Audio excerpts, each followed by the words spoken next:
Greetings, everybody. I'm Melissa Banczak, and welcome to episode 70 of Books Cubed, the show where I chat with authors you should be reading. It will be Thursday, July 16th, 2020.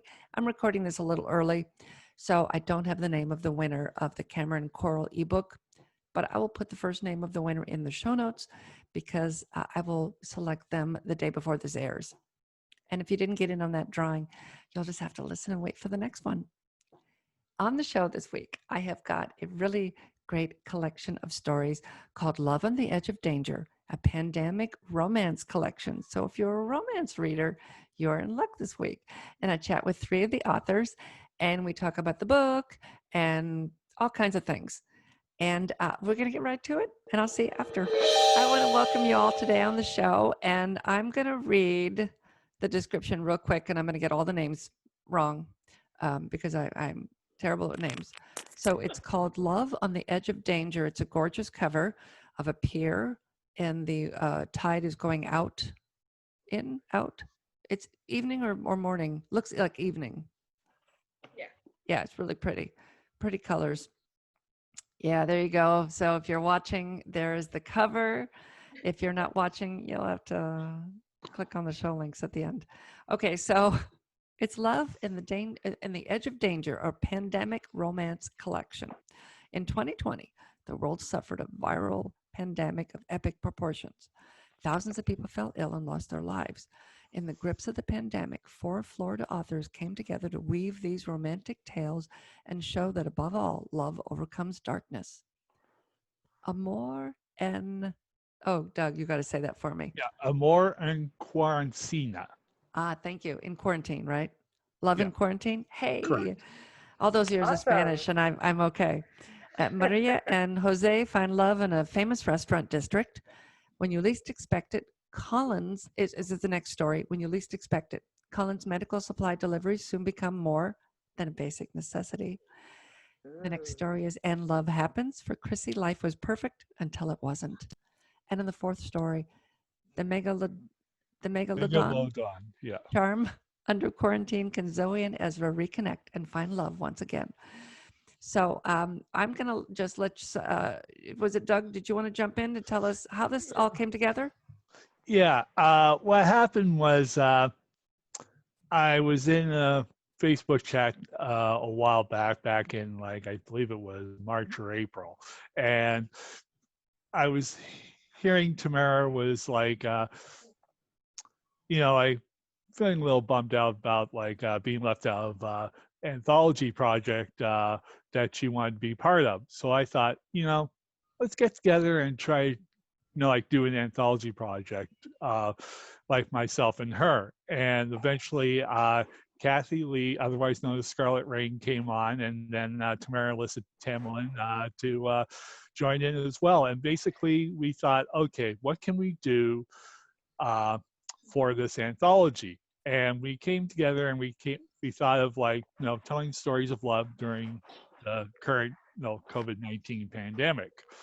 And basically all of us came up with 4 20,000-word stories about different couples finding love during the pandemic, and all the proceeds are going to the First Responders Children's Foundation's COVID-19 relief program.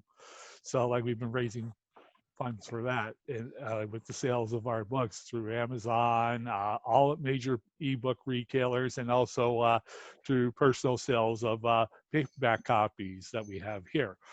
So so far our fundraising has gone pretty well. We've raised almost $100. That's great.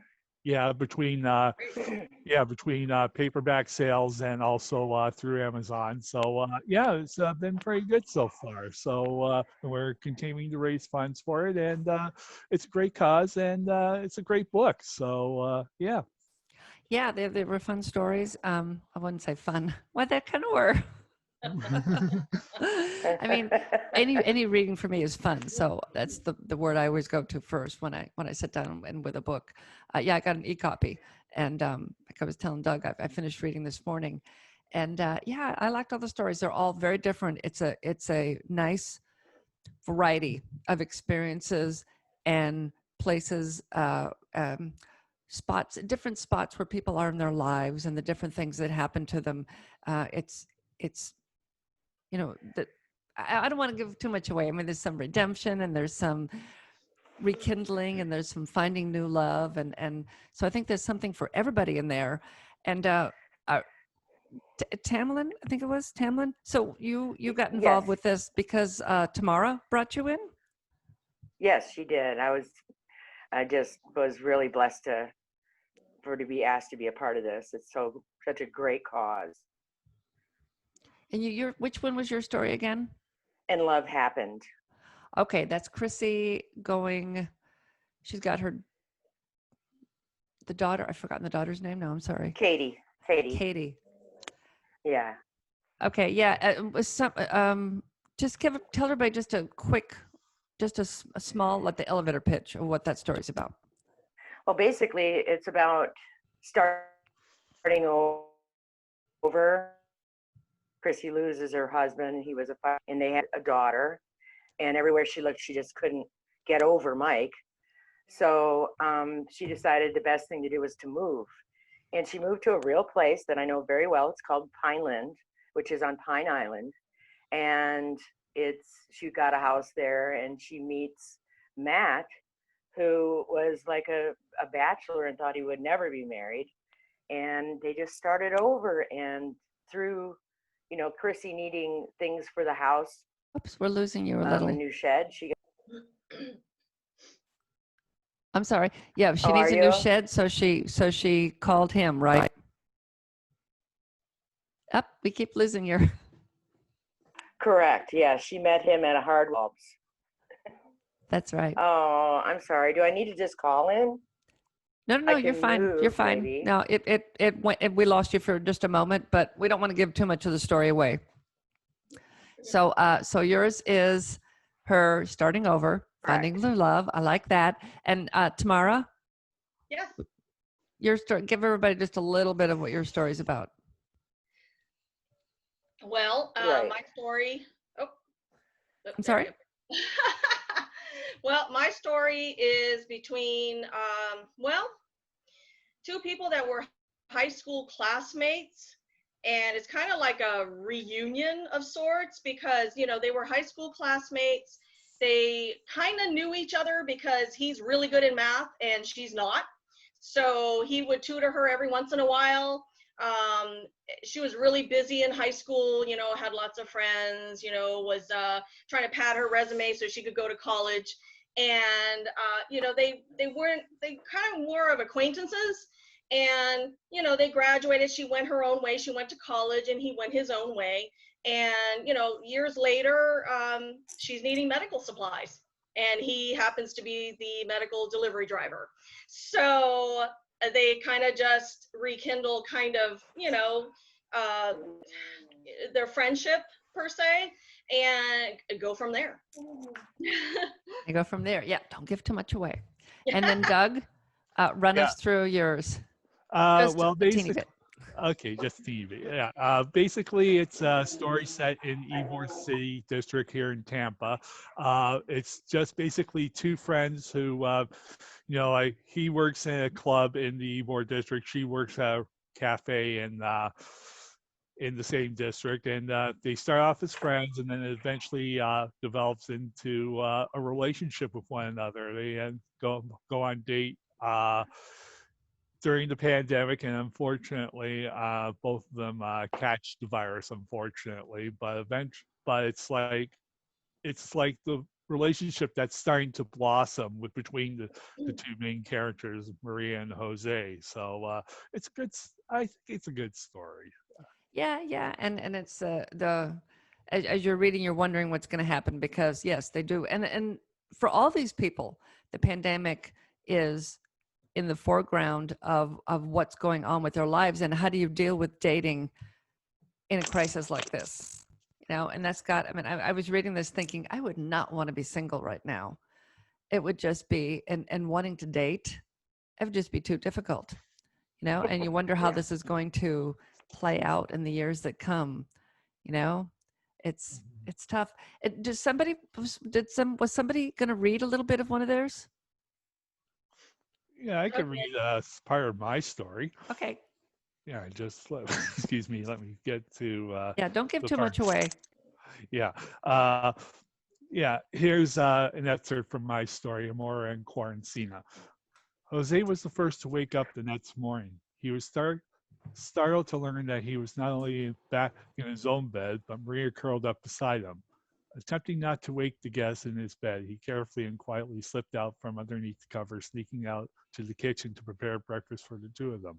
Jose decided to make scrambled eggs with cut bits of peppers and chorizo, a Spanish sausage blended in. He also started brewing a pot of coffee for he and his guests. The aromas from the kitchen filled Jose's home and drifted into the bedroom where Maria still snoozed. Scents began to arouse her awake. She rolled out of bed and walked out to the kitchen. Her hair was a mess and appeared to still be half asleep, but her host didn't seem to mind. Good morning, Jose greeted. Is it morning? She asked, nursing a bit of a hangover. I've got a nasty headache.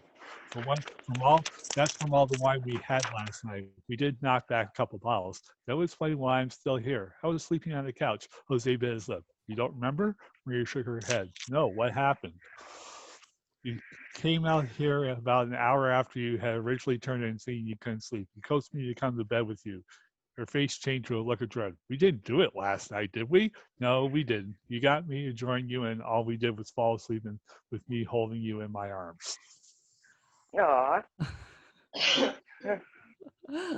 I like that. You know, I got to say, this is so funny because Doug and I actually know each other from how many decades ago? Oh, geez. It's been like over 20 years. Yes, I know. It's so freaky. Yeah, We in knew each fact, other. if you notice, I'm actually wearing my RCW 2014 T-shirt just for the occasion. Yeah. So anyway, so we knew each other through a mutual friend, Anne Marie Chasko. God, God I was bless just her thinking about soul. her the other day. Oh, I met Tamara at a Tampa. book. Yeah, the book. I was trying to remember the name. It was in Tampa, right? Haunted hotel. Yeah. Yes, we stayed at a haunted hotel. It was In at the a haunted Yes. hotel. No, not a hotel. It used to be a courthouse. Yes. Yes. That was yes. it. It was a courthouse, and they had, I think, where the judges, where the booth that you would go sit in was like they had moved that to where the reception was in the cafe, in the restaurant. Oh yeah, right. Yeah. Yeah. So anyway, but it was lots of marble everywhere, and it was supposed to be haunted. I didn't see any ghosts. Did you guys see any ghosts? No. No. It's- So I met her because I went with another friend, and then ran into Doug, and we're like, I know you. So freaky. It was so freaky. yeah, I was there, but I didn't get to meet you. So Oh, you were there too? yes, I was there too. Are Yeah. you in Tampa then? I'm in actually Lakeland area. Oh, So I'm like about an hour's drive to Tampa. So that's not bad. Yeah, that was no, it's great. yeah, and Tampa's a nice area. It is. And that hotel was just, it was amazing. It was just really amazing. Yeah, it was. It was. I'm still bummed though that I didn't see a ghost. Did anybody see a ghost? No. No. I write about ghosts, but that's about it. Yeah. So everybody writes romance, right? Yes. Right. That you all normally write. So why don't you run everybody through just a little bit? We have this book, but you also have stuff that you've written on your own. So why don't you all go through just a little bit to talk about maybe your series or what you concentrate on? And we'll start with Tamara because I know she writes about angels. Yes. And I Yes. also have an excerpt, so I can read a little bit Mm. from my story. Oh, fantastic. Yay. Fantastic. Yay. My story. I forgot to mention that the main character in my story does have a disability. I never mentioned what it is. I noticed that. Get hints about it. Yeah, it's really cool. It's the first time I've written a story with someone with a disability, and I loved it because my day job is working with students and adults with disabilities. So I really thought that I'd love writing a story like that, and I did. It was really awesome. So I have an excerpt about that. I'll read it in a little bit. But I concentrate mainly on paranormal romance, and I write about angels, guardian angels, and also shifters of every kind, really. I mean, some unique shifters like shark shifters, gargoyles, I had a hybrid that was a dragon and a vampire. So, and I write a lot about wolf shifters. And I'm kind of venturing off into contemporary romance now. I just had my first book, Crossroads. That's a prequel to another story that was already completed in Angels and Diamonds. And who knows, later on, I have ideas in my head. I would like to venture into YA. I don't know if I can temper down my romance stories though, because I usually go steaming to scorching hot. So I'm like, Yeah, a little, yeah. I can't really mention that, So I'm like, that's the one thing I'm like, I don't know, but it'll be a challenge for me. So eventually I would like to venture into YA, but right now I concentrate mainly on paranormal romance, 18 plus. All of my stories are 18 plus, so please. Because I've had kids point out my books, go, oh, there's angels. And the mother's like, oh, no, those are not your angels. No, here you go over here. No. So, yeah. So that's mainly what I write. I've been writing since, I've been actually writing since 2013 and first published, my book Nightfall was published like October, November of 2014. Wow. Yeah, I have about 12 books out. Yay! Well, nice. That's really good for, what year is it? 2020. So only 6 years. So that's a lot of books in 6 years. Yay! That's a lot of books. That's good. Okay, so read us an excerpt from yours. Okay, so my story, let me go back over here, is called When You Least Expect It. Okay, and this is actually one of my favorite parts in the story.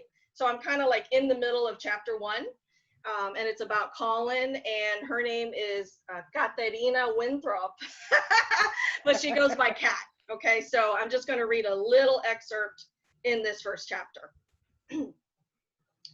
As he passed through the narrow hallway, he scanned his immediate area. The house was a bit messy and the kitchen greasy. There were piles of paper in odd areas and too much stuff disorganized and lying about. The stains on the walls disturbed him. Where did they come from? How long had they been there? Some were tan while others beige, but the ones that really bothered him were the mottled brown ones. They were darker in color. Had they been there longer? What caused them? Were they old bloodstains that were never wiped off the wall? He caught himself rubbing up against a large, unusual blemish in the wallpaper and grimaced shortly afterward, maneuvering the bed with him until he got to the room he needed before he almost ran out the door. He gasped, his heart ticking faster heartbeats as he walked into a hoarder's paradise. The room was disheveled with stuff everywhere. He lost count on the number of insects surrounding the room. He gagged into his mask as he went to work, vowing he'd reward himself later with a long hand sanitizer bath. If his therapist could see him now, she'd be proud of his voluntary immersion into the stuff of his nightmares.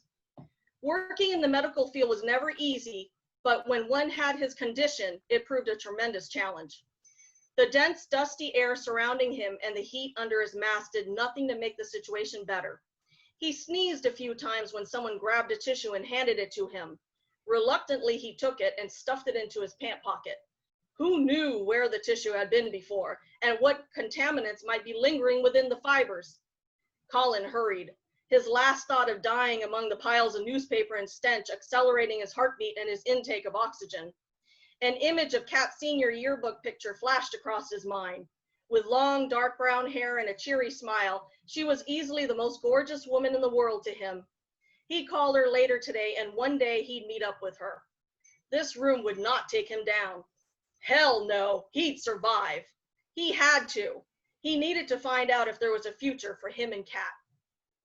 There you go. Awesome.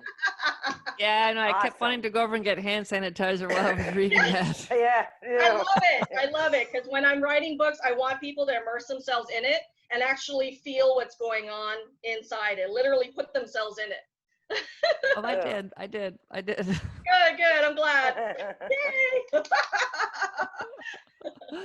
Oh, excuse me. So, Tamara, did you want to read anything from yours? I already did. Our connection was so bad I had to move around. I'm so sorry for that. That's okay. But I can just kind of tell you that there's several cute little scenes in there. I didn't pick anything out to read, so I'm sorry about that. Oh, that's okay. That's okay. I just wanted to give you the option in case you wanted to. So what do you write besides this? I write, well, you know how there's the apocalypse and there's dystopian times? Mhm. Well, these are post-dystopian stories. These are the survivors that didn't congregate around the cities and got sick and things and starved. These people were out in the wilderness, and they're the ones who survived everything. And this story, my stories are about that. So it's future, but there is no technology allowed. That's forbidden. They generally use candles and lanterns, and that's about it for their energies. There are knights. There are knights, but you don't know they're knights. They're estate owners, they're hotel owners, bank owners. But when things happen, those guys disappear, and you know they're doing something. The stories are always told first person, so you feel like you're right there talking to talking to Emily or Vincent or somebody, and you can smell bread and you can smell coffee, but you're right there. And I like to put the detail in just kind of like what you see. It's not great detail or pages of detail like Stephen King. You know, it's just like what you would see. So I like to put my characters in this long journey. And yes, my books are very long. But if you want to get really drenched in a book, that's what mine are like. Mine are like a journey. And that's why my tagline is get lost in the journey, because I've had so many people say they cannot put it down. Oh, that's So great. Are yes. they romance, or is it just? Yeah, they're romance. It is romance. Okay. Yes. Romance And in a post-apocalyptic world. yes. Yes. Post dystopian, actually. You Post-dystopian. know. Okay. Yeah, there's a Yeah, difference. Yeah. the government, they created their own government, a new government, and everything's been like their territories instead of states. So there's like a knight that runs each section, and there's guards, and it's just there's no magical wizards or anything like that.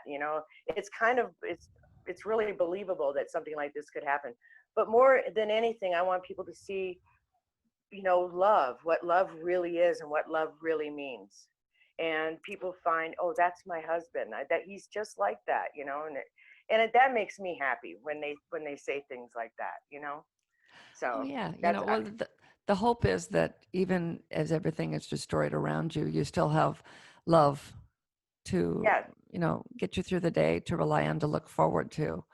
yeah. So, And and I release secrets to, who they are, but there's no pictures. There's only paintings.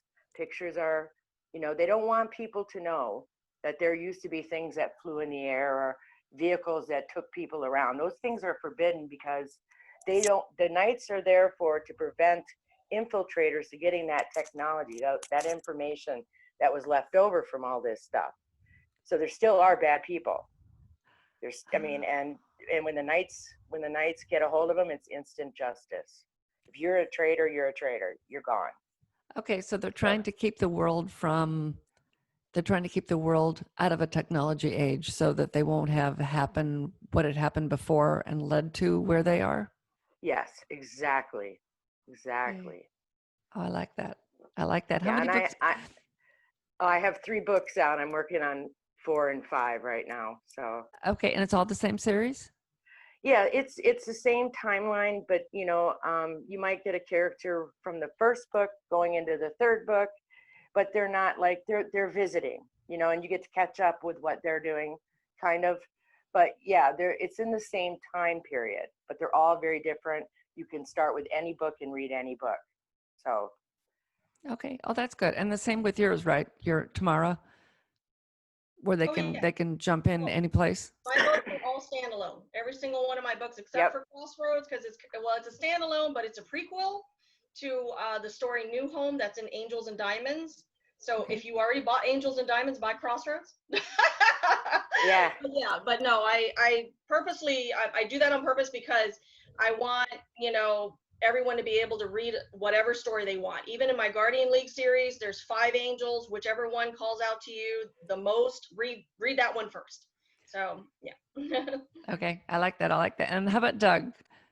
Well, I'm kind of like the mixed bag of the group, as you like to call, as I like to call it, because I write 3 different genres. I write romance with various levels of steam. I write reflective poetry, and also my Hallmark series is my paranormal detective series. And I also write these under 3 different pen names. That's got to be hard keeping 3 pen names straight. It can be, but it helps to know, okay, this genre is this pen name, this genre is this pen name. So it helps differentiate between them, and it makes it a little bit easier for me, but I know it's difficult. I like to kind of follow along sometimes. Do you have to kind of pause to think which name you're supposed to sign when you're signing a book? Well, basically it helps if I have the book in front of me, look at the cover, oh, that's that pen name, and sign it accordingly, so. Yeah. Because I'd be doing the same thing. I'd be like, "What's my name?" And I saw somewhere on one of my friends' post about how they were someplace and they realized they'd been signing the wrong name to their books. Oh. That's not good. That's not good. No, no. Yeah, they only did it a few times, and oh well. Hopefully, it's a signature that's as crazy as mine, and you wouldn't be able to read it anyway. So. Yeah. Well, fortunately, I have a distinct signature for one pen name.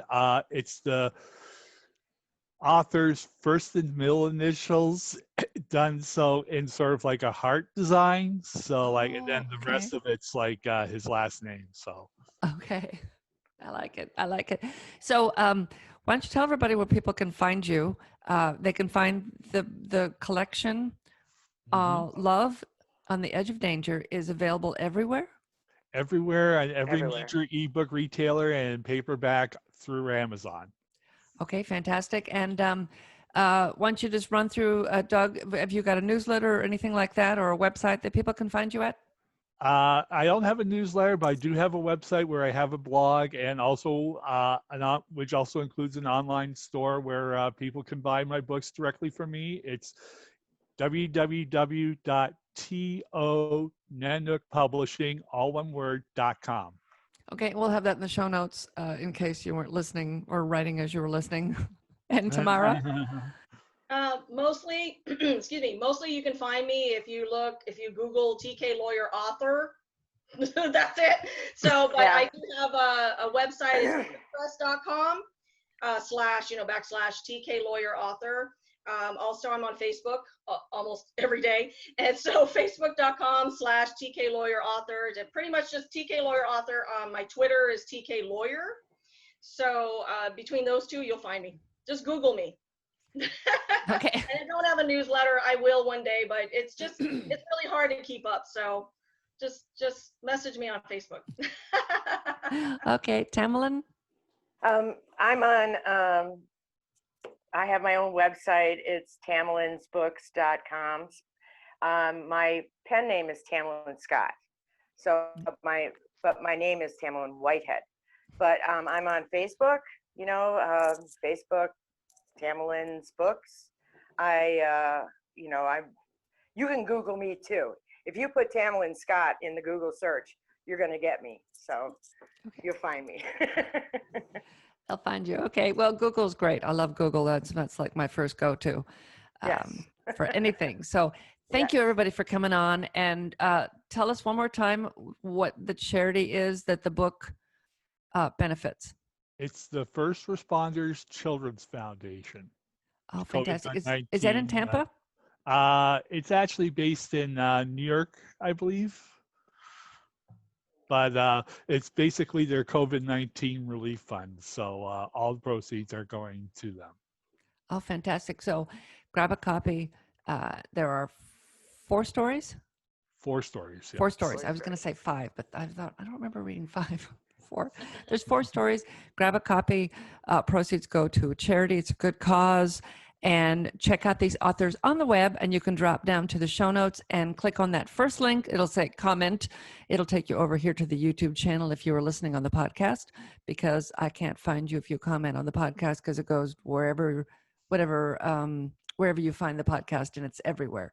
So it was just too hard to keep track of of them. Send everybody to the YouTube channel. So thank you for coming on today, everybody. Thank you Thank for you. having us. Yeah. Thanks, everybody. And don't forget, you can get your copy. The links will be in the show notes, and money goes to the First Responders Children's Foundation. Hope I'm saying that correctly, but I will have it in the show notes with a link. And that's it for this week. If you have any comments, you can leave them. Go down to the show notes and click on the comment button, and it will take you over to our YouTube channel. And you can comment there, and that way I'll see it. They're all in one place. It's so much easier for me. So thank you for doing that. You can also, though, go to Instagram, because I am on Instagram. It's Books Cubed on Instagram, or me, Melissa Banczak. You'll find both of us there. Me on the show. And you can leave a comment there. Recommend a book, something great that you've read, or something that you've written that I need to read. Just let me know. I don't care. And there's no specific genres. I'll read anything. So that's it. As I've rambled here. And I will see you next time. And in the meantime, go read a good book.